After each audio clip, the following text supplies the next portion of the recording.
Be a parent first and a friend second.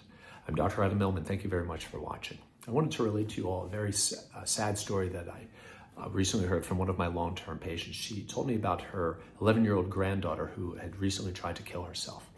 And this tragic story took me a few seconds to process before we could even begin to discuss it, because how in the world has society come this far where you have children this young, not even teenagers, threatening to kill themselves, actually trying to kill themselves, and succeeding in killing themselves? And what is happening? Both boys and girls. And a wonderful book that I highly recommend to everybody is Jonathan Haidt's book, The Anxious Generation, where he documents that there's a specific point where we can see this society, young children, their emotional lives literally starting to fall apart. He puts it between the years 2010 and 2015, and it says it has to do with the the ease of acquiring a mobile phone that contains high-speed internet.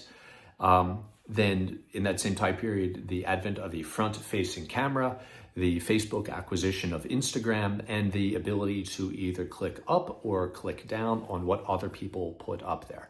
And from that time period, you see a dramatic rise in children showing up, young children, children going through adolescence at that time period, born around 1999, 2000, so about 10, 11, 12 to 15 years old, 16 years old, that time period, where in previous generations, kids would be just outside playing. They'd be getting grass stains on their pants. They would be getting abrasions on their knees and falling off of bikes, falling out of trees, getting into tussles, playing sports with their friends, and then that becoming much less common as kids are now relegated to inside of the house and are put on their phones because it's thought that there's danger outside that previously didn't exist, when it seems like that's probably not the case.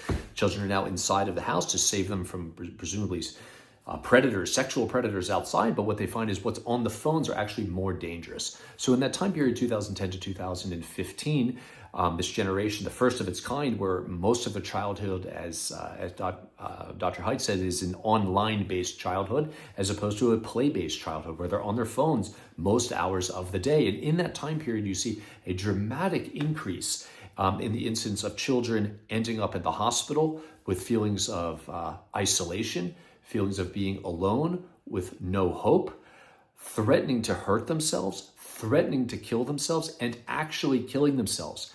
And also with boys. Previously, there's more data and greater incidence of suicide in girls a little bit older than this than in boys, but not in this age group for girls and boys at any time. So you can go back 100 years and see, well, how often did girls and boys kill themselves? How about 200 years ago? 300, 400, 500? There isn't any information. It is a modern phenomenon that you have children this young trying to hurt themselves. The risk of the depression and suicide as the kids get older was more common amongst girls, but now you see it amongst boys as well in this time period, 10, 11, 12, 13 years old, where they feel like they're alone, they're isolated. And it seems like the phone has a tremendous role in causing this. And it's not just having a phone, it's the social media that the children are exposed to, which seems to isolate them more than actually bring them closer to people. You have more friends, but these friends are not really friends. These are not really friendships. These are acquaintances, and sometimes in the hundreds of people who decide at one point to start commenting on what you're doing, what you look like, what you're saying, and can beat up on you in a way that no child 10, 11, 12 years old could possibly handle. How many kids could you be bullied by in school on a daily basis? 5, 10, 15, 20? How about hundreds of people that would say things to you online that they would never say to you in person? They just wouldn't say it. So we have kids now asking for plastic surgery before they're even teenagers because someone commented on the way their ears or their nose or their face looked. And it's tragic. And so instead of actually having real conversations with people in person where you can look at their face, see what they're saying, how they're responding, it's all texting each other back and forth, emojis and pictures, rather than actually having real conversations in person. So to get back to the story, this young girl that tried to hurt herself said that she was being bullied online. And of course I said to the mom, so what did you do? And she said, well, I said, you took the phone away, right? Because the reason why the the young girl was threatening to hurt herself and wanting to hurt herself and tried to hurt herself was because she felt bullied online on Instagram. And I said, so you took the phone away, right? No, how could I do that? I said, well, how could you not do that? It seems like her being bullied on social media was the cause of her wanting to hurt herself, because did you have any friends that wanted to do this when you were a kid? What about your grandparents? Did you ever hear of this happening? And the answer, of course, is no. It is a new phenomenon. So I said, why would you not take the phone away? And the answer ultimately was that there was no father available. The couple was not there. The father was not in the house, and the woman felt that the child was the source of the unconditional love that the mother required. And if the phone would be taken away, the child would somehow withdraw the unconditional love that the mother was heavily dependent on, because the mother felt abandoned by the father. And the only place you could ever get unconditional love, even in a romantic relationship, that unconditional love is not a guarantee. As you can see in the case of divorce, people leave, and that the love that you think is going to be there forever disappears. But with children, we believe that the unconditional love will always be there. And if you are dependent on your child's unconditional love for your self-image, for your security, for your certainty, for your feelings of validation and importance, then you will make foolish decisions that might jeopardize the child's ultimate future because of your own needs. So to not take the child away from the phone because you're worried that the child, the 11 or 10 or 12-year-old child, will somehow rebel against you and you will lose your unconditional love, this is a potential disaster.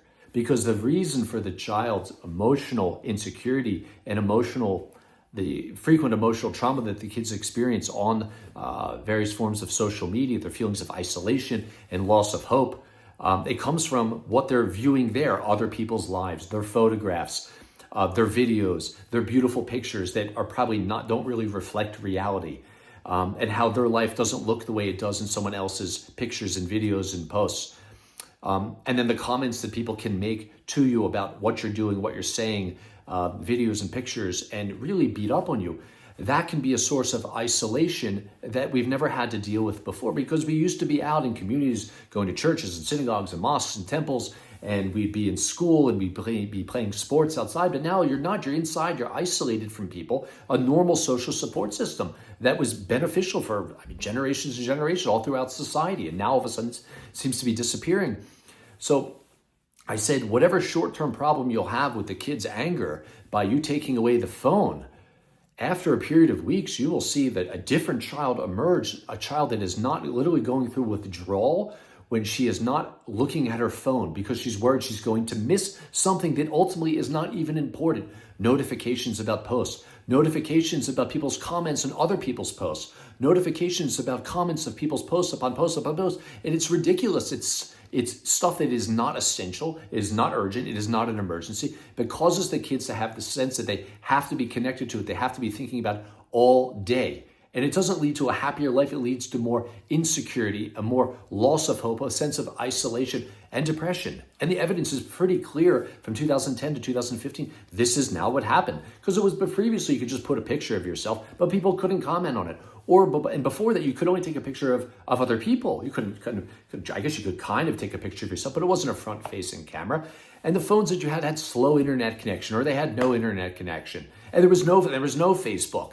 But then when the technology all kind of comes together, where the phone is faster and you can take a picture of yourself, and then people can comment on your picture, it led to these negative consequences that overall you could say, is it a net positive or net negative? And you have to decide for yourself. But certainly in this case, it's Instagram bullying by this kid's so-called friends. This was the problem. This was the immediate problem. And the parents' refusal to take the phone away because there was a fear that the child would withdraw the unconditional love, I believe put the kid at a higher risk of a repeated suicide attempt, or a suicide, or ultimately finally succeeding, unfortunately, in killing herself, because the mother was so dependent on the child's unconditional love that she was clouded and could not make the wise decision about what to do for her own child. By the way, let me clarify.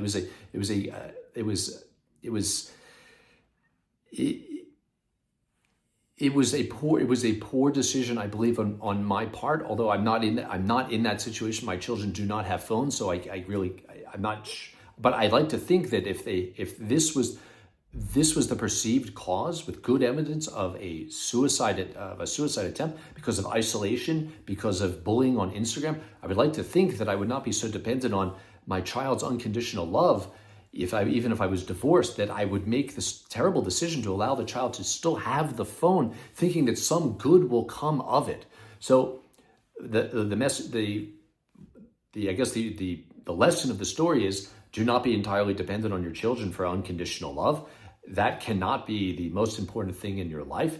Love is not unconditional. The children will grow up, maybe they'll rebel, maybe they won't like you, maybe they will not, maybe they will be angry at the fact that you treated them this way, that you didn't make the right decisions for their future health by letting them do whatever they want. In this case, having a phone that was clearly causing emotional trauma for the child, by allowing the child to still have that. If the child then grows up, maybe they'll look and say, hey, that was a horrible parenting tactic. You were more worried about whether or not I was going to love you than making the best decisions for me when I was contemplating killing myself. So maybe the unconditional love disappears because of that, because of the child perceived poor parenting of the parent or the grandparent.